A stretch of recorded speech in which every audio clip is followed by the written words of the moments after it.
You've been working on certain major apps. You've built more than at least 8 apps, if I'm not wrong. And what have you been building It's like currently? 30 now. 30. I am so far behind on that number. 30 apps. That's Yeah, that's I amazing. think we're around 30, yeah. Like insane. That's great. Yeah. It makes me so happy to hear that, and it's so good. And all of this, you've been owning all of them. You've been building them from scratch, from zero. That's great. So I am the DC Quality Technical Manager for Reyes Coca-Cola Bottling. We cover the Midwest and West portions of the United States.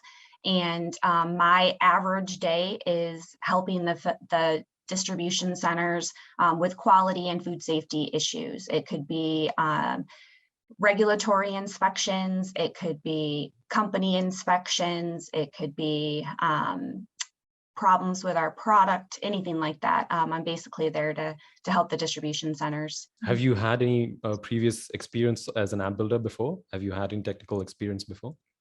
I didn't, and I actually didn't even really have any previous experience with soft tools. I knew about soft tools, but I didn't really have any interaction with it.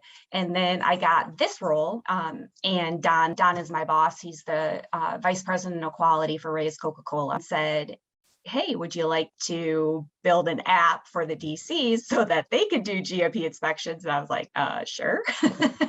So then I started learning about soft tools. So I started building apps back in 2019. The first app that I built was the DC GMP inspection that my boss asked me to build. We're still using it today.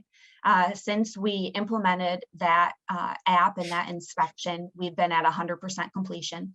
So that has been just a great tool for us. I use soft tools pretty much every day.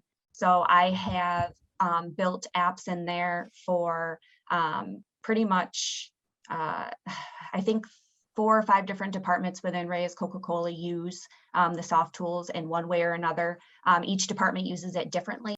Yeah, so our parent company has a set of requirements that cover a wide spectrum of areas. A lot of them are safety and building related, and they're all at different frequencies. So it could be weekly, monthly, quarterly, biannual, annual, and so on. So I think there's 12 different frequencies that they set that these inspections have to be completed.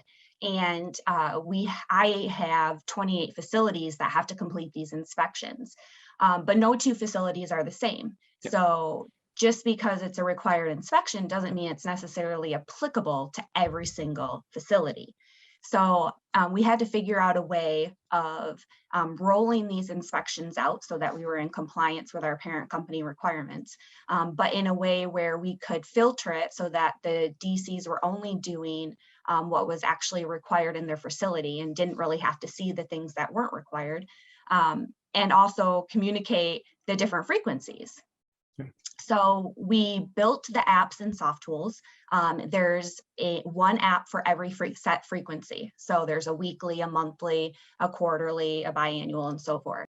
We have seen weekly inspection completion go from 60% to I would say probably 97% right now. It kind of varies by market unit.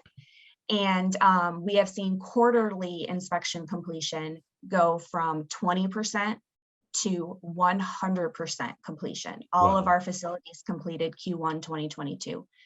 So that's just that's amazing, you know, how we were able to just kind of streamline the process, take something that was very complicated and very overwhelming, use soft tools to really be able to personalize it for every DC, and then communicate it to the DCs in a way that simplified it even more. And so it's been a huge help to our facilities being able to do it this way.